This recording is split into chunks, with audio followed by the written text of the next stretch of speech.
Hi friends, this the podcast extract of K.R. Goswami. Nurture the seed. Every thought is a choice, and every choice matters, for it will become your destiny.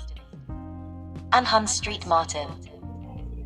When a seed is sowed in the ground, it is kept underneath the soil for several days. Germination of some of the seeds happen in days, some of them take months, and some of them even take years. When we sow groundnuts, they form the plants within few months, but bamboo tree takes more than 5 years to grow as plant. During their germination process they should be adequately nurtured, otherwise they may not grow. Bamboo seeds are nurtured with water and fertilizer continuously for almost 5 years. The upward and downward growth then happens within 3 to 4 weeks with huge rate. The right kind of fertilizer and sufficient water is not provided, the seeds may not germinate or the seed may not grow. Human brain is just like the seed. With right kind of nurturing, the brain may grow with an abnormal capacity. In comparison with other animals, human brain is more evolved. The size of human brain is growing from 300 grams to almost 1,400 grams from childhood to old age. The size of the brain does not matter, but the right kind of nurturing provided to it makes difference. During my master's in psychology I studied a case of identical twins. While fraternal twins come from different cells, identical twins come from the division of a single cell. Identical twins have the genetic ability and propensity for having the same traits expressed during their lives, which would contribute to similar thinking and lifestyles.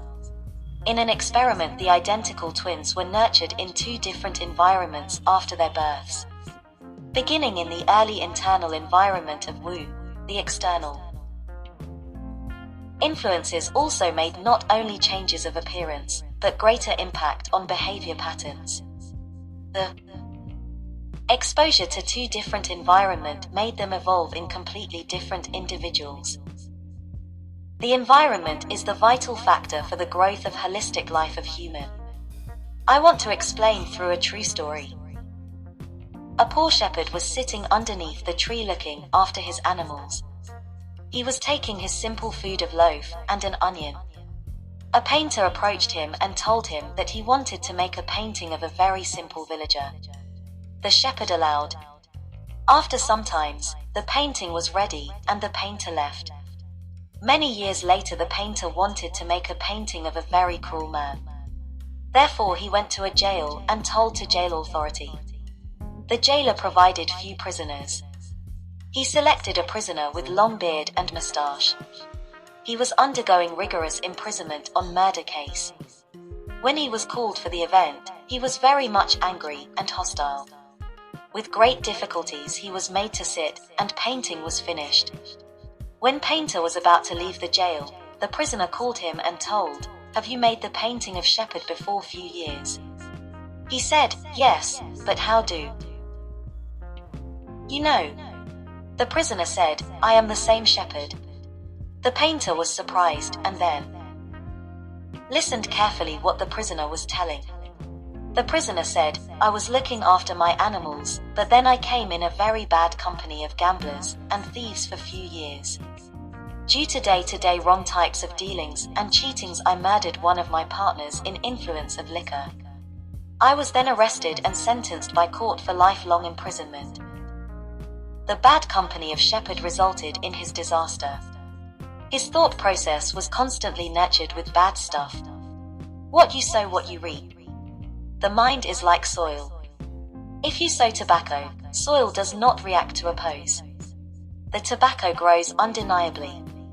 If the shepherd would have been in a good company, his thoughts should have been pure. Thoughts are the DNA of the universe. Thoughts become things when they are given substance with feelings in the mind.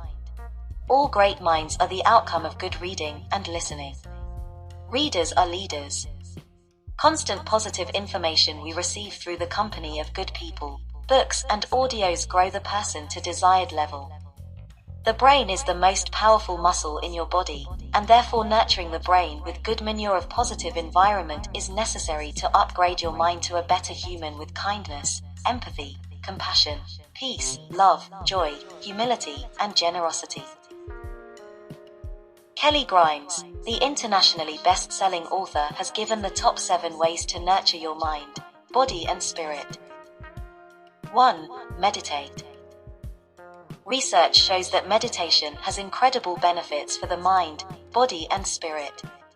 Recently, studies have shown that meditation is as helpful for decreasing depression as medication and lowers the stress response in the body.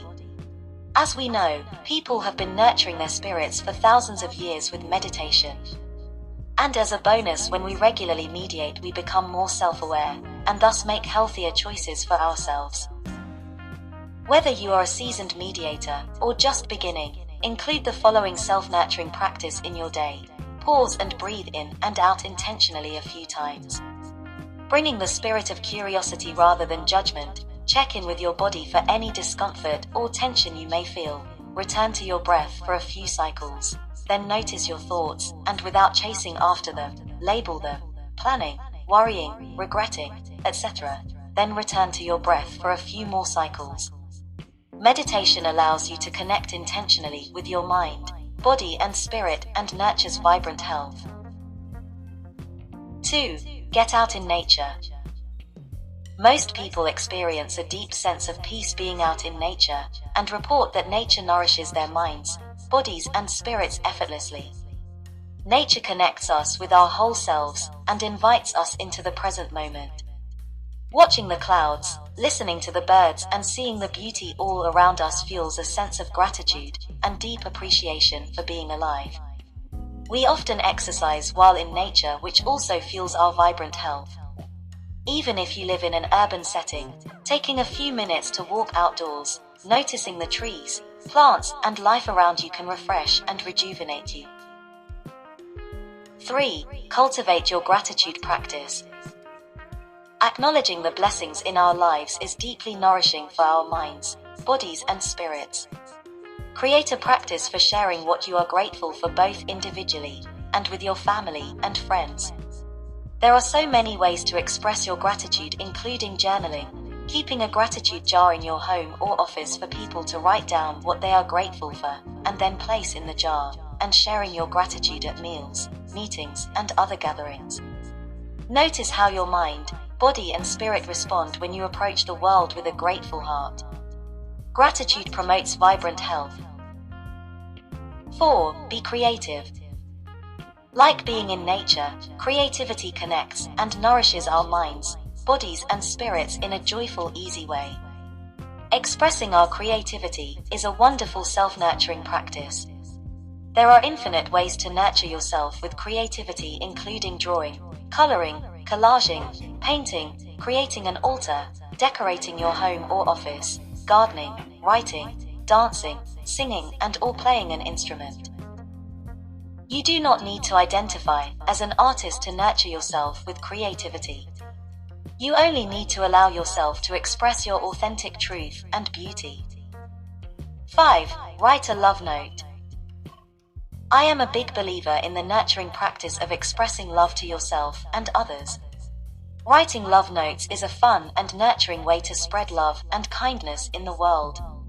Start by writing a love note to yourself, acknowledging your love and appreciation for you. This may be a challenge for some, but I promise it will be a healing experience and an excellent reminder when you are feeling down or unwell. Next, leave a love note for your beloved family member and/or friend and let them know how much they mean to you. You can expand this practice out into the world and paint love note signs and leave them at parks, on nature trails, or anywhere in public to spread love and positivity. Some of the signs I have painted say, "You are loved, you matter, cultivate peace and joy, hope, believe in possibility, and you are enough." I find being creative and encouraging others with love notes to be deeply nurturing for my mind, body, and spirit. 6. Mindfully eat food you love. The practice of mindful eating is not only empowering, but also very nourishing to your mind, body, and spirit. Research shows that eating mindfully supports healthy food choices, creates more awareness of portion size, reduces overeating, and increases our appreciation of food. Embracing the practice of mindfulness when eating food you love is even more meaningful. To start, decide to eat one meal without distractions of technology or phones, and bring your total awareness and all your senses to the experience of eating.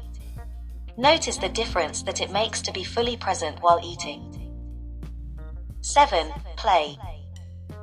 Having unstructured and unscheduled time to play is so important for our vibrant health. Whether you are playing board games, my family's favorite, a sport, or playing on the floor with children or your dog, allowing yourself time to play and be in the moment is essential for living with more peace and joy. So give yourself permission today to play. Empower yourself with these 7 nurturing practices to embrace feeling vibrantly healthy. Try one each day and reflect on the difference it makes to your overall health and wellness. May you embrace the practice of self-nurturing to support your vibrant health, and may you live authentically in truth and beauty, nurturing peace and joy in the world from the inside out. In the end, I would like to tell you the strangest secret. The Earl Nightingale has said, "Everything you and I will ever have will come to us as the result of the way we use our minds, the one thing we possess that makes us different from all other creatures." This is the extract of a book written by psychologist K.R. Goswami from India.